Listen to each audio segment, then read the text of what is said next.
and finding a 40-year-old man asking his mother for bread is more common than otherwise. This phenomenon is known as the Ramaphosa economy. Joblessness, poverty, and constantly questioning if we are truly the young adults of today. In 2018, Mr. President, you launched the Jobs Summit and promised the youth of this country 275,000 jobs per year. You failed. In 2019, you promised 2 million jobs and an end to hunger, halving of crime, and empowering the school curriculum where a 10-year-old will be able to read for comprehension. You failed. In 2020, you unveiled a 100 billion rand fund to create jobs in the public sector for the youth. You failed. You launched the NSP against GBV and femicide, and 4 years later, on the eve of elections 2024, the murderer of Kirisaletse Elsin Donje was granted bail of 2,000 rands. You failed. In 2021, you spoke about building new cities, and the National Youth Development Agency would fund 1,000 young entrepreneurs in 100 days. You failed. In 2022, plagued by your own failures over the years, you promised the National Youth Service would create a modest 50,000 jobs in its first phase. You failed. In 2023, you came here and praised yourself for the Youth Employment Service that placed 100,000 youth in peace jobs that lasted nothing more than 12 months. Once again, you failed. Yesterday, you came to this house and promised 2 million jobs to the youth of South Africa. It is thus fair and deliberate to then say that this time next year, the result will once again be not achieved and failed. When you became president in 2018, youth unemployment was sitting at 43%. And nearly 7 years into your presidency, youth unemployment currently sits at 45% for individuals aged 15 to 34, and a whopping 59% for young people aged with this new coalition government. The Pala is going to come. The Speaker responded to us today saying the 6th government has dealt with Pala. There is nothing like that. If any matter that is dealt with by the previous parliament, if it's not properly concluded, it can be revived. When the EFF came into this parliament, there was a Nkandla matter which was resolved by the previous parliament. We raised the matter and resolved it within the term of the new parliament. Pala will never go away because he so wishes that it will go away. He's talking about fighting crime. He's talking about combating money laundering and all types of crimes in South Africa. At the center of money laundering is Pala.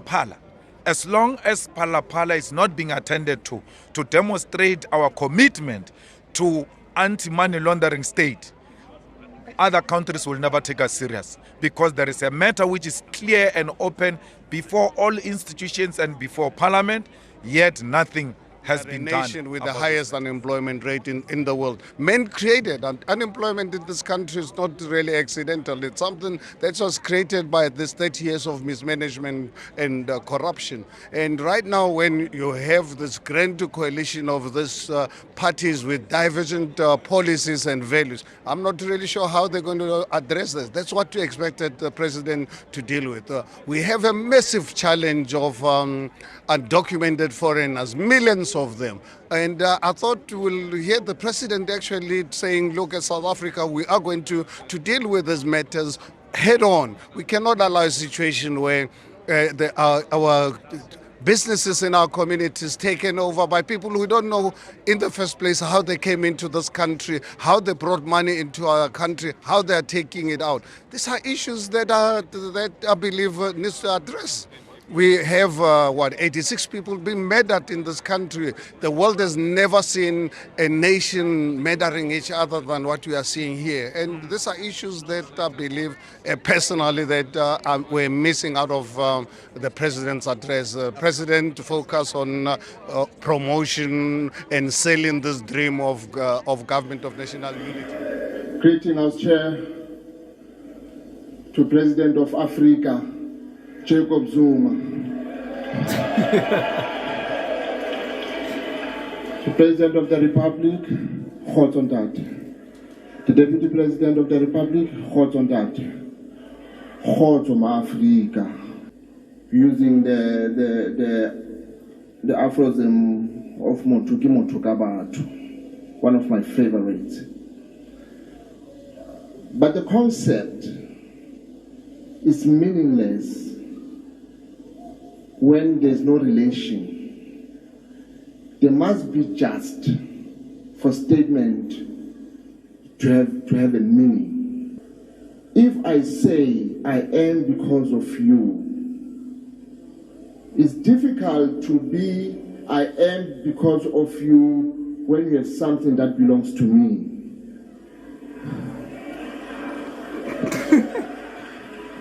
There must be just.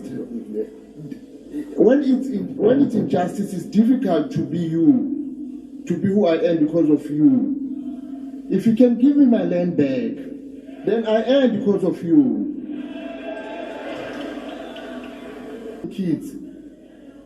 So I appeal to you, leadership, that while we are talking all these beautiful things, excluding the policies, because there was no policy yesterday in the speech, let's think of our people. Our people are hungry, and our people are under the influence of drugs. Let's save our kids. He is on aid too. Africa. Thank you, Honorable Member.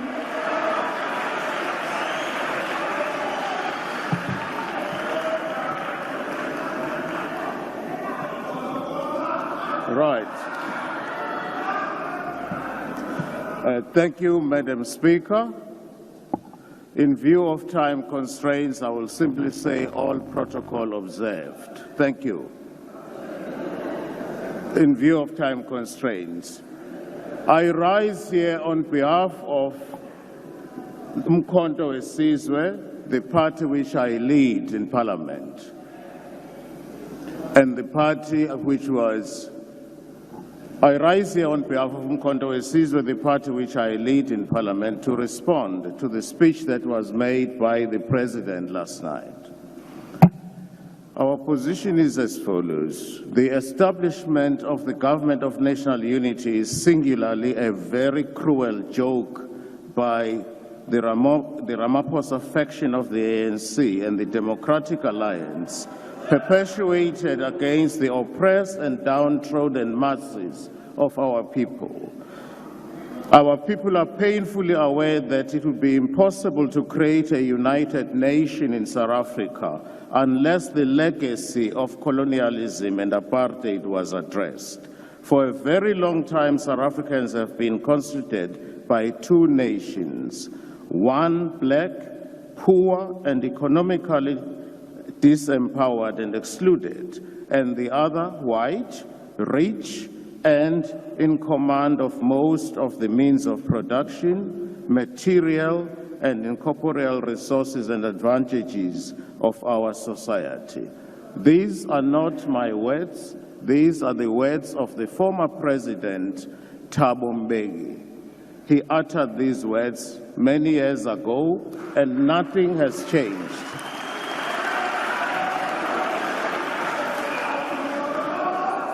Nothing has changed fundamentally since Thabo Mbeki made those remarks. My question to you, President, is this. Through what magic do you hope to forge a national unity of the oppressor and the oppressed, the exploiter and the exploited?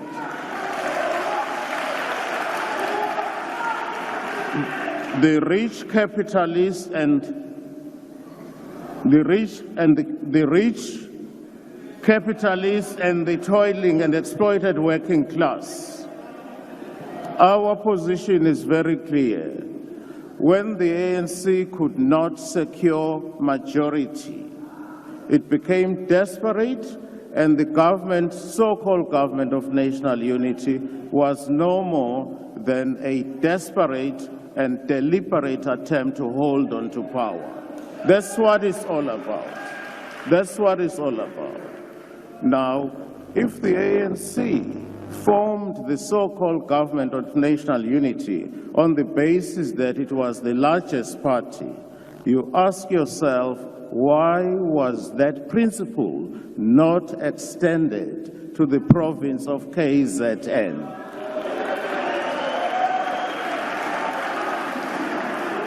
It is a fact that Umkhonto weSizwe won the province of KZN convincingly. We know that. That is a fact. That is a fact. Now, if there was consistency in the principle that the party which has the largest majority, one would have expected that to be done in KZN.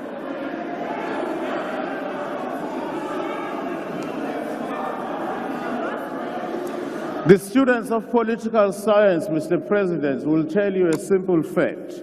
You don't form a government of national unity when there is no crisis. A government of national unity is formed when there is a crisis. We had it in 1994 in this country. We had it in 1994 in this country because there was a crisis and we're emerging from apartheid. There is no crisis. The only crisis is that the ANC has lost the majority. Now, we understand why the ANC has lost the majority. And you know it too. What I find striking is this. There were so many parties that campaigned openly against the ANC. There were many parties that said they will never work with the ANC. But when they were offered blue lights, they suddenly fell in love with the ANC. Quite frankly, I respect someone like Minister Gayton McKenzie, whose views were always clear. He said he will work with any party, and he has been consistent in that regard. There are parties here which campaigned against the ANC, but when the opportunity to be on the gravy train came, they went for it.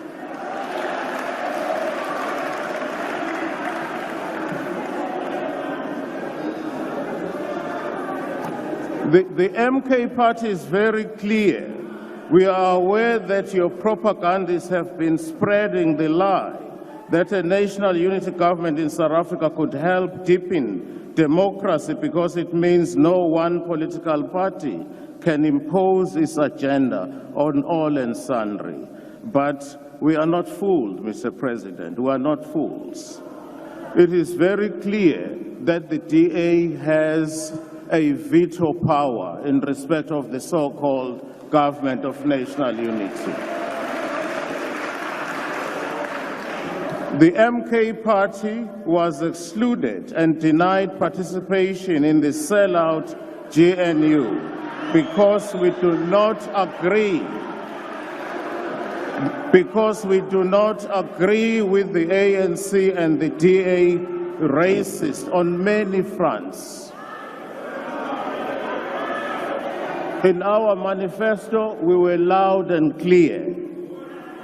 I quote, the MK party is committed to transformative change across all sectors of South African society. Thank you very much. Our policies are designed to address the most pressing challenges we face today. Order. Order, honorable members. Can we all be in order and allow the speaker on the podium to proceed? I will go back to our manifesto. The MK party is committed to transformative change across all sectors of South African society. Our policies are designed to address the most pressing challenges we face today: economic inequality, inadequate access to quality education and healthcare, national security threats, inequitable land distribution, and the need for robust traditional leadership and foreign policies that reflect our values and aspirations. Through our manifesto as the MK Party, we aim to lay down a clear path towards a more equitable, secure, and prosperous future for all South Africans. The restitution of land to Black South Africans remains a yardstick against which sellout ANC and DA-GNU government, against which your performance will be measured. Land has symbolic value to us. It means so much to us. As President Mandela once said in 1995, with freedom and democracy came restoration of the right to land, and with it the opportunity to address the effects of centuries of dispossession and denial. In a similar vein, President Luthuli of the ANC once declared the following. He said, "Without land, there is no dignity."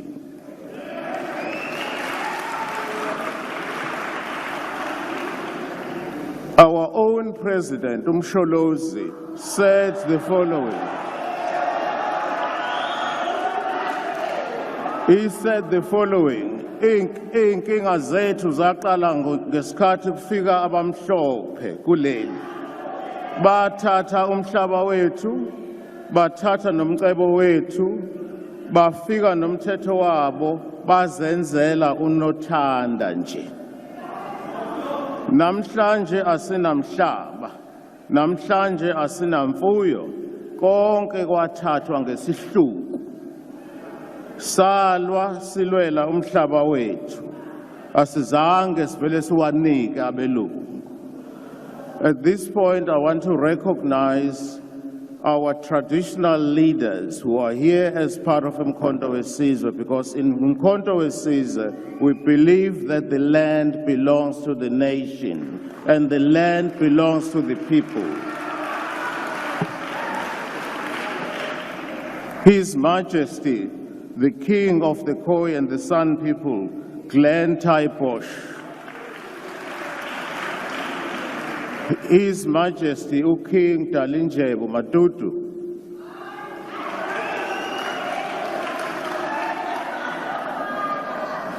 His Majesty, King Zwelethhu Mthethwa is here.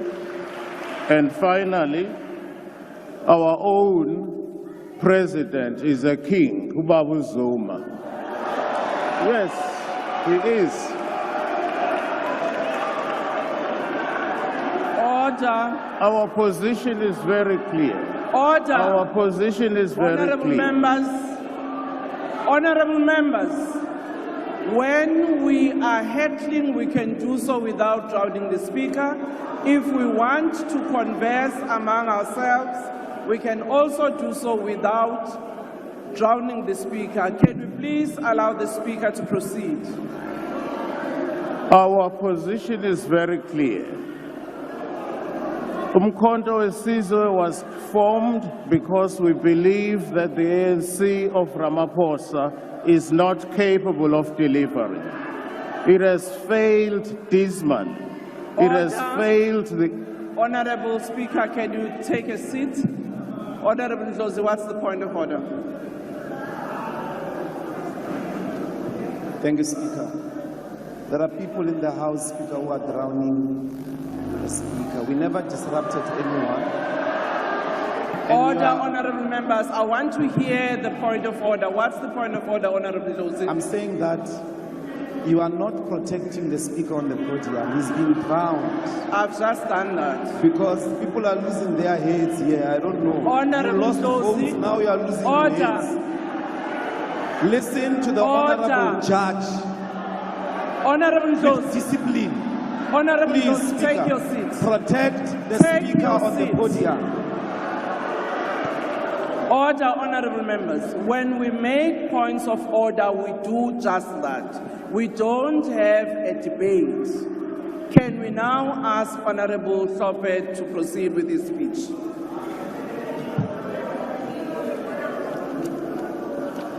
I proceed? Thank you very much, Madam Speaker, and I'm going to proceed. Order. The Chief Whip of the DA, what's your point of order? Thank you, Madam Speaker. I believe during his point of order, the Honourable Ndlozi referred to the Speaker at the podium, the Leader of the Opposition, as Judge Hlope. I don't think that an impeached judge can be called a judge anymore. Thank you, Madam Speaker. Order, honourable members. Honourable members, I have ruled, can we all be in order and allow the Speaker on the podium to proceed? Honourable member, you have your point of order. Well, I'm not going to descend to that level. I've got Honourable better Speaker, titles. can you take your seat? Yes, honourable member, what's your point of order? Yeah.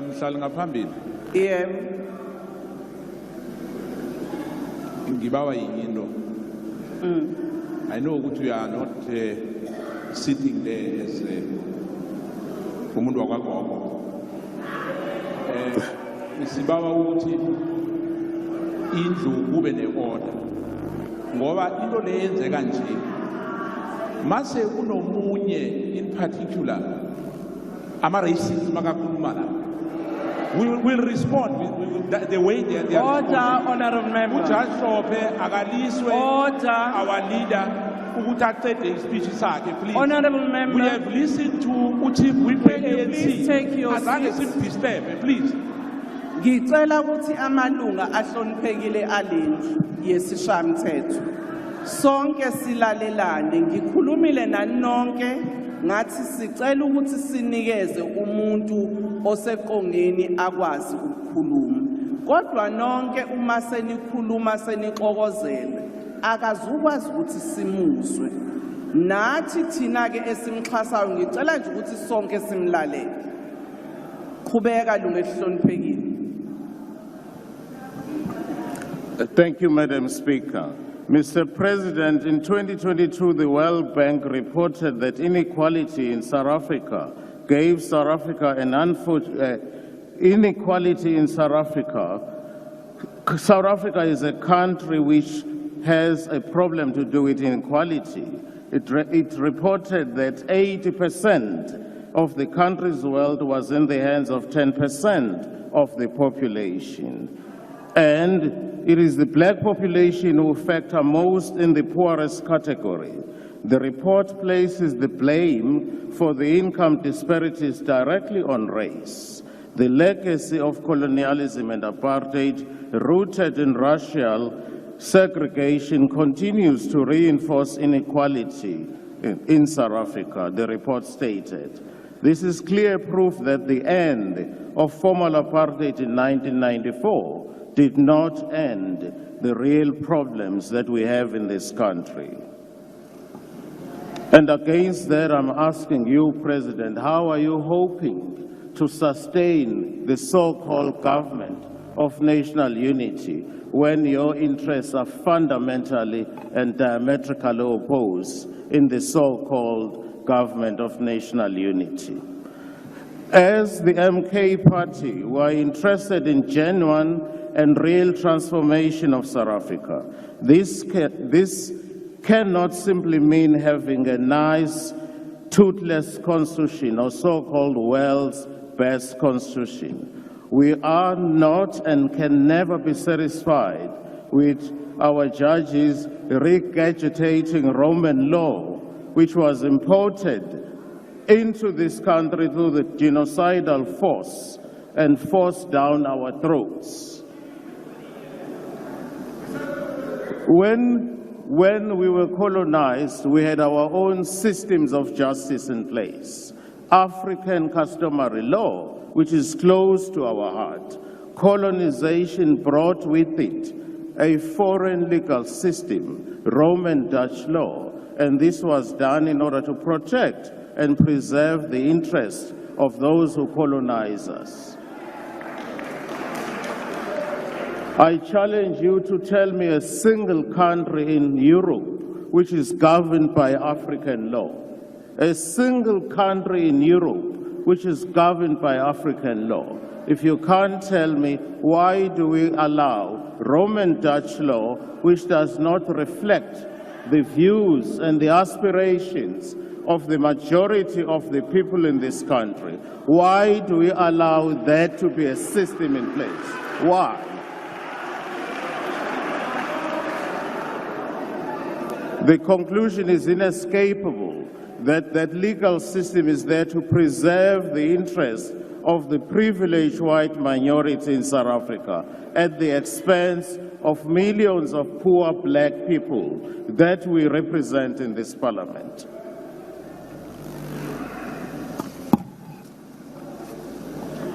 It is our considered view that the speech that was delivered by the President yesterday fails on so many fronts.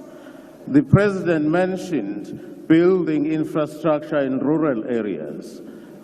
I don't know when that is going to start. He has never done it before. What would make us believe that he would suddenly now focus on rural areas as a priority? Why would he suddenly do that now? You have never done it before, Mr. President. It is our considered view that if we want to bring about fundamental changes, we need to invest in infrastructure, particularly in rural areas. Now, the problem is, where is money going to come from? Because we keep borrowing money every day, Mr. President.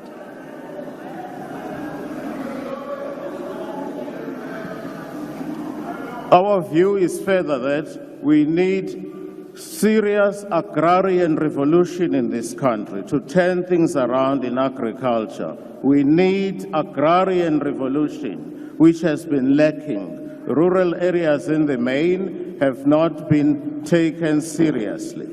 Whilst, of course, the struggle continues for Section 25 of the Constitution to be amended. We are not apologetic about our stance. We remain firm. Section 25 of the Constitution must be amended. It is our considered view. Thank you. It must be amended to make provision for expropriation of land without compensation. That is the only way we can redress imbalances of the past and ensure that each and every South African has access to land in this country. Once there is access to land, so many of the problems that we have will be dealt with. For example, there will be no influx control. We all know people leave rural areas because they are not developed. They are poorly resourced. They leave rural areas, go to big cities like Cape Town, Durban, Johannesburg, looking for better opportunities. When they get there, there are no opportunities. But if land were to be restored to our people, they will be confined in those areas, provided they are developed. There will be no need for them to leave those areas and go to urban areas. Furthermore, access to land will ensure that everybody has bread on the table. I know there are members in some of the parties who say there is Ingonyama Trust land, for example, in KZN, and that land is not being used. That is clearly a lie. People who live in those areas are not dependent on your 350 rand per month, Mr. President. They are serious farmers. They practice subsistence farming in those areas. They are not dependent on your 350 rand for them to live. So we need to invest in agrarian revolution, make sure we turn things around. The other way of generating jobs, which is covered in our manifesto, we should reintroduce compulsory military training. That will absorb our young men and women who have no job and teach them to be disciplined. It will immediately turn things around. There is no question about it. We clearly need to reduce spending. It is very clear as a result of this bloated cabinet It's all about blue lights. It's all about fancy cars, and you have forgotten the reason why you were elected, Mr. Ramaphosa, in the first place. We have forgotten the reasons. You have, to put it bluntly, you have sold out.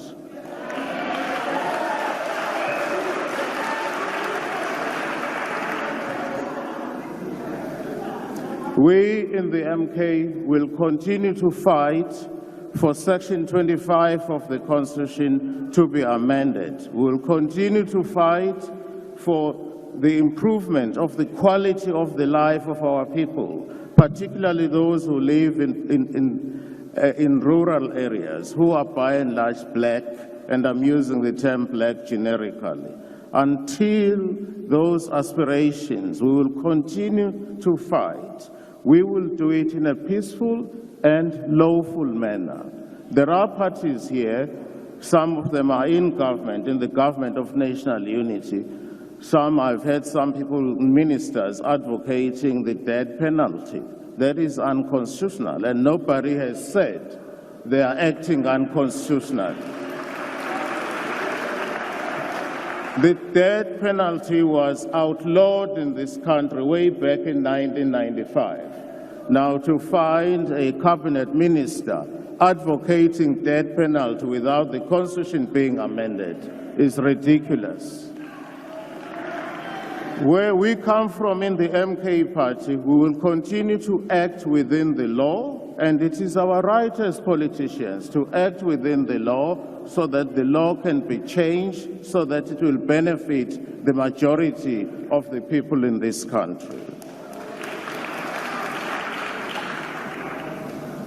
Until such time that Africa and Africans are free, the struggle will continue. And insulting us and howling at us or pretending that we are talking nonsense is not going to help. As long as the question of land is not being addressed in this country, as long as the question of land is not being addressed seriously, as long as we are being ridiculed, we will continue to fight. That is why, for example, we are challenging these elections results because they were rigged. They were rigged. We know as a fact that we won, certainly convincingly, even in KZN, we know that as a fact. Our results, our votes were stolen and given to certain people who are now comfortably. We will continue with the fight until such time that we get our land back. Thank you. Thank you.